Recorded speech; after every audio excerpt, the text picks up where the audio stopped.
Thor News presents, we have entered the super doom zone. I am issuing an official danger zone, stay alert, be prepared, remain cool, warning to any and all, starting now and lasting through the end of 2013.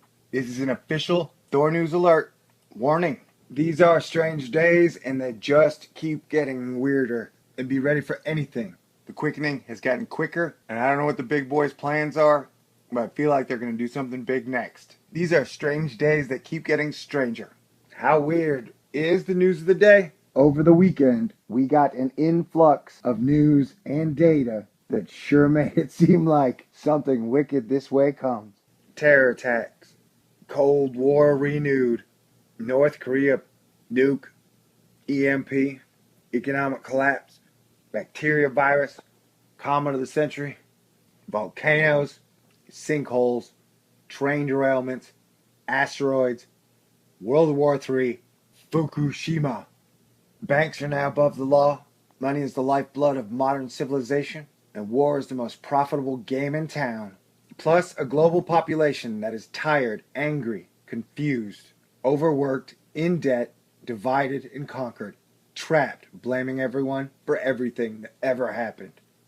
Plus, Skynet gets more powerful every day. Now that is out of the way, let us get into the news of the day. This is not doom porn. This is all very real. This is the status quo state of affairs right now. I have been focused on the signs in the heavens because they are everywhere here on Earth. God bless everyone. These are the leading factors that led me to my alert. On Sunday, the United States of America government put all of America on alert for the entire month of August 2013 because of credible intel that shows the terrorists have a team that is qualified and capable in place, and they have some ingenious new weapons. When Homeland Security announced the biggest threats to the world since 9/11, any and all media companies that are owned and controlled by the world's most successful, powerful, and profitable LLCs didn't bat an eyelash or find the time and or motivation to convey to Americans that this is real. Very, very, very real. Man, we literally are a world away from 1999. Oh, how we've changed. Al-Qaeda is planning an attack that's going to be big and strategically significant. A major terror plot underway, and the team to carry it out is in place. The part that is alarming is the confidence they showed while communicating in the air of certainty. The most serious threat I've seen in years. And countries warned to stay alert after prison breaks. So this prompted the United States to close over 20 embassies across the entire world. But our politicians are putting aside their acrimonious dispute and distaste for each other to rally to fight terrorists and the terrorist threat, and they're prepared to do a drastic response. We're warned that Al-Qaeda has mutated, like how they've gone from sheep farmers to lizard people or something. Oh, and Lindsey Graham links the terrorism opening to the sequester cuts. Obviously, if our government had more money, they could win the war of hearts and minds. Congressional leaders agreed to a drastic response to the terrorist threat. Now, I believe we invaded Iraq and Afghanistan in response to the terrorism, and we probably have action going on in 20 other countries. So I would wonder if that is the normal, what drastic would be. The most serious threat I've seen in the last several years, Mr. McCall said on Face the Nation. I must say this is probably one of the most specific and credible threats I've seen since perhaps 9/11, and that's why everybody's taking it so seriously. Well, for all this attention, I definitely hope it's way more credible than the weapons of mass destruction and yellow uranium cake data they got out of Iraq, because that turned out not to be true. And going to war should never be your first response. Should always be your last response when all other options are excluded. It's like someone mentioned from Zero Hedge. And Lindsey Graham also cautioned against allowing the United States to be driven out of the Middle East completely. Well, considering we've got our hands in the foreign policy of pretty much every country in the Middle East, I don't think we could ever be driven out completely. Terror threat, chatter, chit-chat, terrorist chit-chat, scary stuff. Alright, so how scared should you be? I forget the terror chart. Pretty sure at this point it's red, right? Like, it's gotta be red, I forget. So when I found this information on the conspiracy sites I check often, because they're interesting, and so I click over to Fox, thinking that Fox, is gonna have a heyday. They got a big boner over this stuff, man. They love fighting terrorists. It's what they live for. And over at Fox News, they're not talking about it. It is the fourth story, U.S. specific threat. See, like, if you look, Fox really isn't that interested in it. I mean, they have as many stories on it as they do Snowden. I did think this was interesting on Fox, though. They say, is global warming causing extreme weather. Well, at least they admit that there is extreme weather. I'm pretty sure it's solar system related, but that is not a subject for this video. And over at Fox, $250 Verizon device lets hackers take over your phone. How the Bible app is changing the face of religion, and the FBI can remotely activate microphones in Android smartphones, source says. Or as a friend once told me, iPhones and cell phones are just unarmed drones. And so the FBI says, it ain't us. And I guess the FBI is saying the only reason we're spying on you is so we can spy on the Russians who are listening to you. Anyway, I have a personal policy. It's called On Blast. You're on blast 24/7. You always have to assume that everything you do is being videotaped, audio taped. Everywhere you go on the internet is being tracked. And this barely made the news. Yeah, so some goose-stepping North Korean military guys wearing big backpack that had obvious yellow and black radiation symbols painted on them did like a dance, stomped on American flag, and attempted to show off an arsenal of tactical nuclear suitcase bombs as a propaganda stunt aimed at sowing fear in the West. An official from the West said, "We don't take that seriously because they probably painted the radiation symbol over some Hello Kitty backpacks they stole from Japan. No one believes that North Korea has the technology to make a miniature nuclear bomb like that." Well, that may or may not be true, but I believe that North Korea has the technology to make friends with somebody who might have that technology who does not like us or would profit and benefit from a suitcase nuke being detonated in America. It's not a good sign. A country that hates your guts putting on some play parade saying they're gonna backpack nuke us. My dad always said, trust no one. So you have to take everything with a grain of salt. Like, it's a vet all sources, and even at the end of the day, you have to find the truth yourself. And if there is distraction, disinformation, and there is much profit to be made from sowing confusion, strife, idiocy. So if the people who say the government tries to distract us at times from what the bigger pictures might be, I've said many times, if there is real hardcore doom, it's usually in economics, because the central bank economic principles of print at warp speed have been insane. Like, how long can that continue? I don't know, but I think that's where any real problems lie. And usually if there is a major economic catastrophe, that usually leads to social instability and war. And well, on an economic front, it hasn't been good. Like, Detroit just filed bankruptcy. That's bad. And there are rumors that Chicago could be the next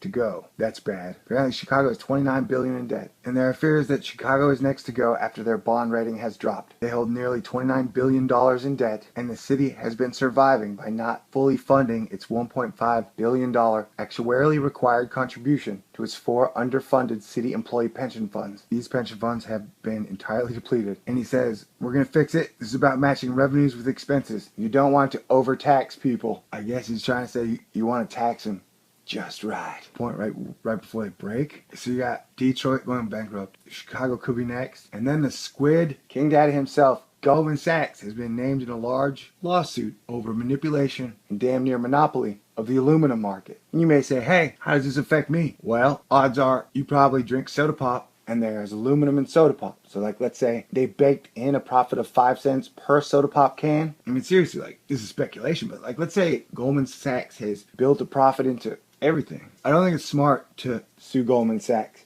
As we saw with the major storm that hit and flooded New York, was the only building that was still illuminated. So it's pretty crystal clear that Goldman Sachs is in a large power position. So they won. It's like, congrats to them. They figured out the game and they won Earth. So I don't think suing them is such a wise idea. And Goldman Sachs does say, we believe this suit is without merit and we intend to vigorously contest it. And then in the super scary, bond losses at Federal Reserve top $192 billion. Now, trying to help America get out of its big economic hole that was caused by bankers in 2008, Federal Reserve has given bankers over $4 trillion to help them fix themselves. Now, I don't think that's wise. Probably not wise at all. Instead of arresting the people who could have possibly brought down the entire global system, caused a period of lawlessness, they should have probably been reprimanded, arrested, gone to jail, instead of just being given trillions of dollars. That is bad. But anyway, so Fed is taking on a lot of debts, toxic debts, to help keep the banks liquid. So when the Fed starts losing money, that is not a good sign at all. Because, I mean, the Fed owns like 20 to 30% of the entire bond market. So if bonds go bad, that is bad for the economy, man. As Bill Flickstein says, it all goes back to bonds. They are the canary in the coal mine. I wouldn't call them a canary. I would call them the Godzilla in the coal mine. And then we got havoc overseas as big old bank HSBC prepares to close diplomatic accounts.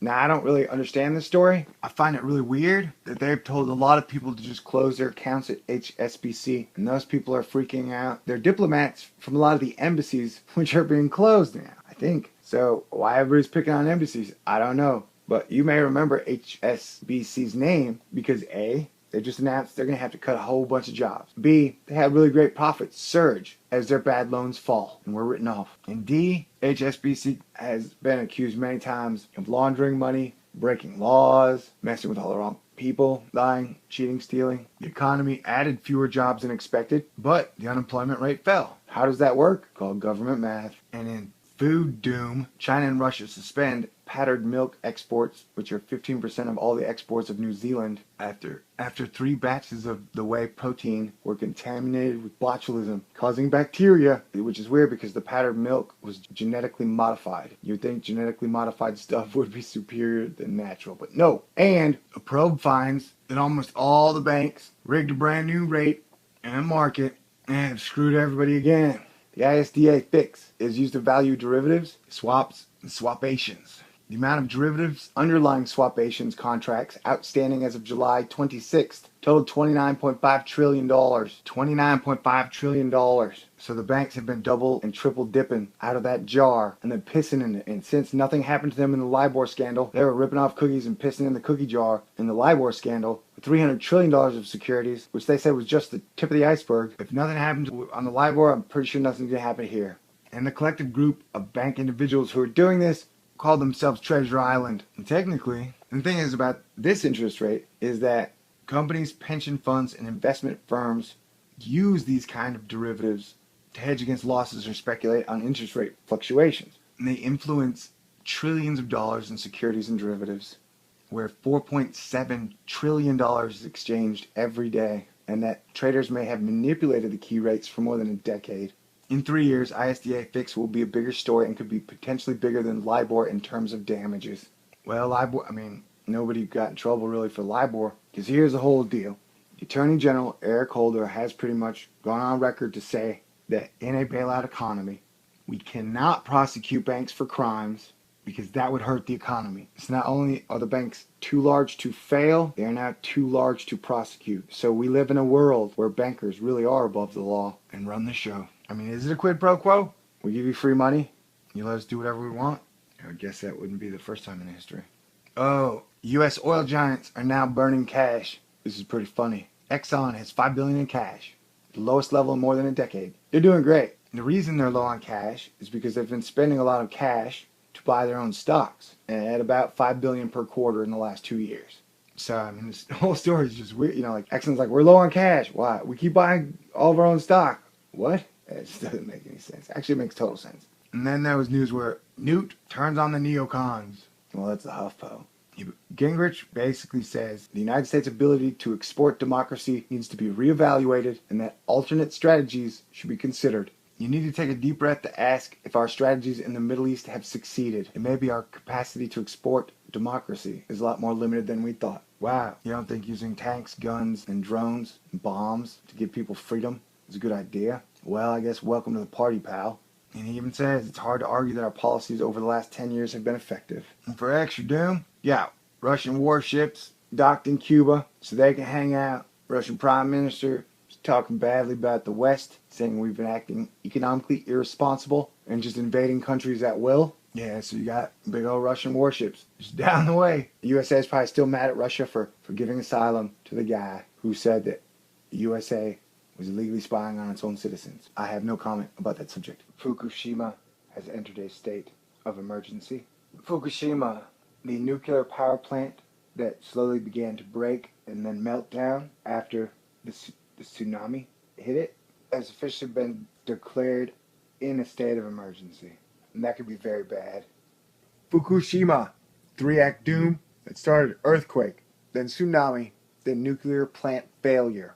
And that failure just keeps getting worse. Deep event horizon. BP poked a hole in Mother Earth's artery right by the ocean closest to Texas. And the Louisiana sinkhole ain't getting any better. So, I'm issuing a Thor News Super Doom Zone Danger Alert Warning. How scared should you be? I find it best to do due diligence on subjects that are serious as these. So when I checked the terror charts, I found too many varieties. Life is a choose-your-own adventure mixed with free will and predestiny, so pick the color that works best for you. We are literally a world away from 1999. Oh God, how much we've changed since then. Together, 8 billion strong, we can solve every single problem we face. Humanity has a chance and a choice. Love is stronger than the stars in the sky. Love will never die. So Godspeed, God bless everyone, and be on high alert and be ready for anything. These are the craziest times ever. Personally, I think the whole world should give up its addiction to war and hate and create a super awesome new system that will last until the year 3000. Spaceships and jetpacks for everyone. That's a future I want to jump into. Come on, join me. So yeah, things are bad. Things are getting worse. And try and hold faith. Because love is stronger than the stars in the sky.